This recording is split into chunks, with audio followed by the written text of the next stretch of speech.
அன்புள்ள சகோதர சகோதரிகளே, உங்களுக்கு அல்லாஹ்வை பற்றி என்ன தெரியும்? அடிப்படை விஷயம் இது. உங்களை படைத்தவன் அவன், நமக்கு ரிஸ்கை தருகிறவன் அவன், நமக்கு ஆக்சிஜனை தருகிறவன் அவன், நமக்கு தண்ணீரை தருகிறவன் அவன், நம்மை வாழ வைக்கிறவன் அவன், நம்மை மரணிக்க செய்கிறவன் அவன்.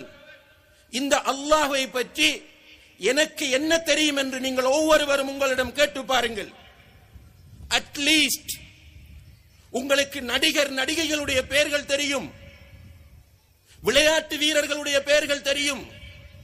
கிரிக்கெட்டிலே இன்ட்ரெஸ்ட் உள்ளவர்களுக்கு ஒவ்வொரு விளையாட்டு வீரனையும் சொன்னால் இவன் கீப்பர், இவன் போலர், இவன் ஸ்பின்னர், இவன் பெட்டிங் செய்யக்கூடியவன், இவன் ஆல்ரவுண்டர், எல்லாமே நீங்கள் சொல்லுவீர்கள். இப்படி டீடைல்ஸாக விளையாட்டு வீரர்களை தெரியும். இந்த இந்தியாவிலே வந்த அரசியல் தலைவர்கள், அரசியல்வாதிகள், அமைச்சர்கள், இவர்களை கேட்டால் ஒவ்வொருவருடைய பெயரையும் உங்களிடத்தில் வைத்தால் இவர் இப்படிப்பட்டவர், இப்படிப்பட்டவர், இப்படிப்பட்டவர் என்று அடுக்கிக் கொண்டு போவீர்கள். உங்களிடத்திலே நான் கேட்கிறேன், உங்களுக்கு ரப்புல் ஆலமீனுடைய எத்தனை பெயர்கள் தெரியும்? அல்லாஹ்வுக்கு நிறைய பெயர்கள் இருக்கின்றன. அந்த பெயர்களிலே 99 பெயர்களை நபிகள் நாயகம் ஸல்லல்லாஹு அலைஹி வஸல்லம் அவர்கள் தேர்வு செய்து அடையாளப்படுத்தி சொல்லுகிறார்கள். யார் ஒருவர் இந்த 99 பெயர்களையும் பொருள் அறிந்த நிலையில் மனப்பாடம் செய்கிறாரோ அவருக்கு சுவர்க்கம் கிடைக்கும் என்று நபி ஸல்லல்லாஹு அலைஹி வஸல்லம் அவர்கள் சொன்னார்கள். அல்லாஹ்வை சாட்சியாக வைத்து உங்களிடத்திலே கேட்கிறேன், கண்ணியத்திற்குரிய சகோதர சகோதரிகளே, உங்களில் அல்லாஹ்வுடைய 10 பெயர்களுக்கு இந்த இடத்திலே எழுந்து நின்று பொருள் சொல்ல முடியுமா என்பதை சொல்லுங்கள் பார்க்கலாம். தெரியாது. நான் துணிச்சலோடு எழுப்புவேன், சேலஞ்ச் பண்ணுவேன். யாருமே எழுந்த மாத்திரத்தில் அல்லாஹ்வுடைய 10 பெயர்களை சொல்லி அதற்குரிய பொருளை சொல்ல மாட்டார்கள். தெரியாது, இன்ட்ரெஸ்ட் இல்லை, படிக்கவில்லை, தேடவில்லை, முயற்சி செய்யவில்லை. அல்லாஹ்வை தெரியாத நிலையில் சந்தோஷமாக ஒரு நல்ல வாழ்க்கை வாழலாம் என்று நினைக்கிறீர்களா? இப்படிப்பட்ட நமக்கு ஒரு சோதனை வரும்போது மனமுடைந்து விடும்.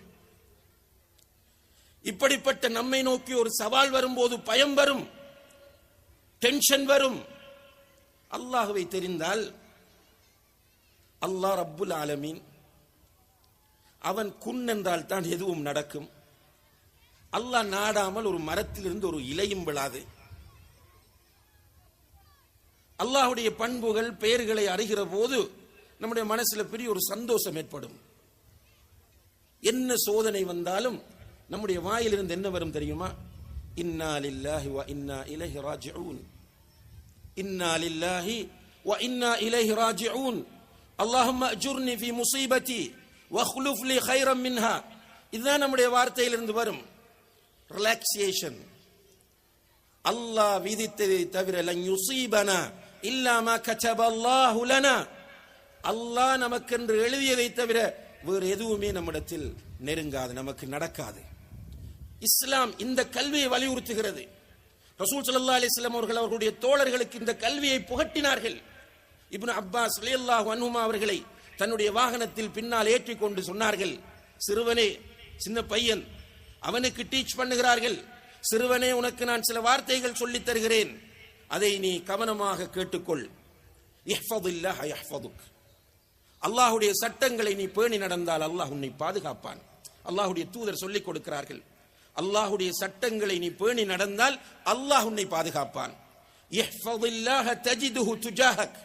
அல்லாஹ்வுடைய சட்டங்களை மனப்பூர்வமாக நீ பேணி நடந்தால் அல்லாஹ்வுடைய உதவியை உன்னுடைய கண் முன்னால் நீ காண்பாய்.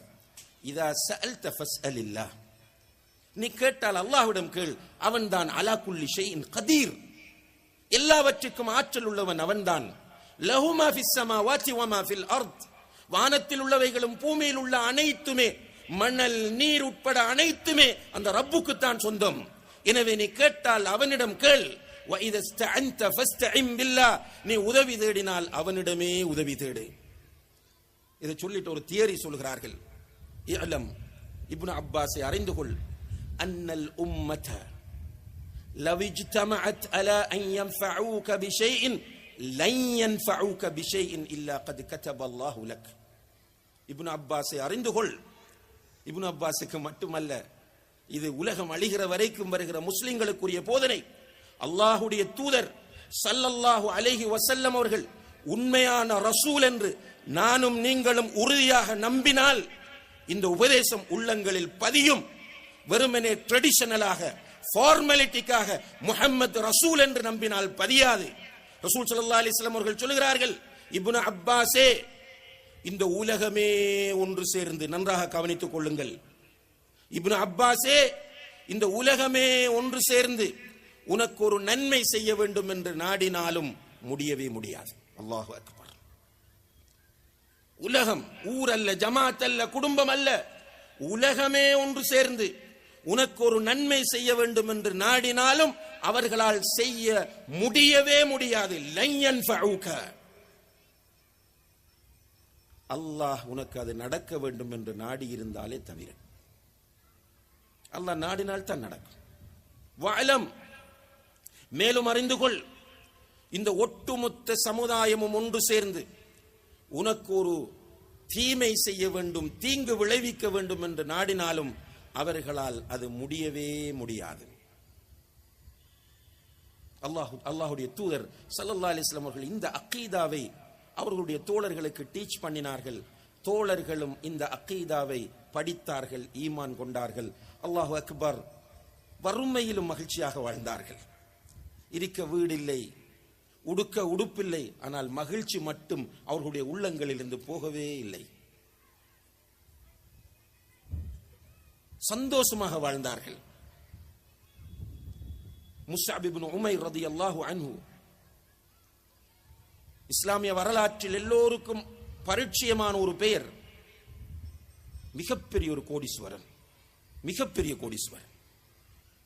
அவருடைய தாய் செல்வ சீமாட்டி. எந்த அளவுக்கு கோடீஸ்வரன் தெரியுமா? முஸ்அப் ரலியல்லாஹு அன்ஹு பயன்படுத்துகிற அத்தர் இருக்கிறது, பெர்ஃப்யூம், அதை மக்காவில் உள்ள யாரும் பயன்படுத்த மாட்டார்கள். அழகான இளைஞன், ஆடம்பரமான இளைஞன், வசதி நிறைந்த இளைஞன். அவரிடத்தில் ரசூல் ஸல்லல்லாஹு அலைஹி வஸல்லம் அவர்கள் கொடுத்த அகீதா போய் சேருகிறது. இஸ்லாமிய அகீதாவை அல்லாஹ்வுடைய தூதரிடம் இருந்து கற்றுக்கொள்கிறார்.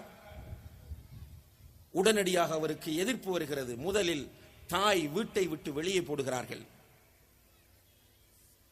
முஸ்அப் ரலியல்லாஹு அன்ஹு அவர்கள் அதை பொருட்டாக எடுக்கவில்லை, வெளியே வந்தார்கள். கடைசியிலே வறுமையின் உச்சகட்டத்திற்கு அவர்கள் தள்ளப்பட்டார்கள். அல்லாஹ் அவர்களை சோதித்தான். மதீனாவுக்கு வந்த பிறகு ஒன்றுமில்லை. சகோதர சகோதரிகளே, ரசூல் ஸல்லல்லாஹு அலைஹி வஸல்லம் அவர்களே முஸ்அப் ரலியல்லாஹு அன்ஹு அவர்களை பார்த்து அழுவார்கள். ஒரு நாள் கடுமையாக அழுதார்கள். பார்த்து கொண்டிருந்த சஹாபாக்களும் சேர்ந்து அழுதார்கள். ஸல்லல்லாஹு அலைஹி வஸல்லம் அவர்கள் அழும்போது என்ன சொன்னார்கள் தெரியுமா? அதோ போகிறார் முஸ்அப், பாருங்கள் எப்படி ஆடை அணிந்து வாழ்ந்தவர், இன்றைக்கு முஸ்அப் அணிந்திருக்கிற ஆடையை பாருங்கள், ஆடை நிறைய ஓட்டை, ஓட்டையை ஒட்டு போட்டு அடைத்திருக்கிறார் என்று சொல்லிவிட்டு அல்லாஹ்வுடைய தூதர் ஸல்லல்லாஹு அலைஹி வஸல்லம் அவர்கள் அழுதார்கள். இந்த முஸ்அப் வறுமைக்குள்ளும் மகிழ்ச்சியாக வாழ்ந்தார். நான் அப்படி இருந்தேன், இப்போது இந்த நிலையில் இருக்கிறேன், ஒரு டென்ஷனும் இல்லை. ஏனென்றால் அல்லாஹ் அல்லாஹ் அல்லாஹ் அல்லாஹ் என்னை பார்க்கிறான். நான் நாளை அல்லாஹ்விடத்தில் போய் நிற்கும் போது அந்த அல்லாஹ் இந்த உலகத்தில் நான் இழந்த அனைத்து இன்பங்களையும் எனக்கு சுவர்க்கத்திலே அதைவிட பல கோடி மடங்கு அதிகமாக தருவான் என்ற அசைக்க முடியாத நம்பிக்கை இருந்தது. அந்த முஸ்அப் ரலியல்லாஹு அன்ஹு உஹது யுத்தத்திலே ஷஹீதாக்கப்படுகிறார். ரசூலுல்லாஹி அலைஹி வஸல்லம் அவர்கள் சொல்லுகிறார்கள், ஷஹீதுகளை அவர்களுடைய ஆடைகளிலேயே கபனிடுங்கள் என்று. சஹாபாக்கள் வந்து சொன்னார்கள், யா ரசூலல்லாஹ், முஸ்அபை கபனிட முடியாமல் இருக்கிறது. அவருடைய ஆடையினால் மேல் பகுதியை மறைத்தால் கீழ்ப்பகுதி தெரிகிறது, கீழ்ப்பகுதியை மறைத்தால் மேல் பகுதி தெரிகிறது. யா ரசூலல்லாஹ், என்ன செய்ய என்று கேட்டார்கள். ரசூலுல்லாஹி அலைஹி வஸல்லம் அவர்கள் சொன்னார்கள், அவர் அணிந்திருக்கிற ஆடையினால் மேற்பகுதியை மறைத்து விட்டு கீழ்ப்பகுதியை இத்ஹிர் என்ற புல்லினால் மறைத்து விடுங்கள் என்றார்கள். அல்லாஹு அக்பர். ரலியல்லாஹு அன்ஹு வரது. அன்புள்ள சகோதர சகோதரிகளே, இப்படியான ஒரு நல்ல வாழ்க்கை நமக்கு தேவை என்றால் நிச்சயமா நாம் இஸ்லாத்தின் பக்கம் திரும்பி வர வேண்டும், இஸ்லாத்தை படிக்க வேண்டும்.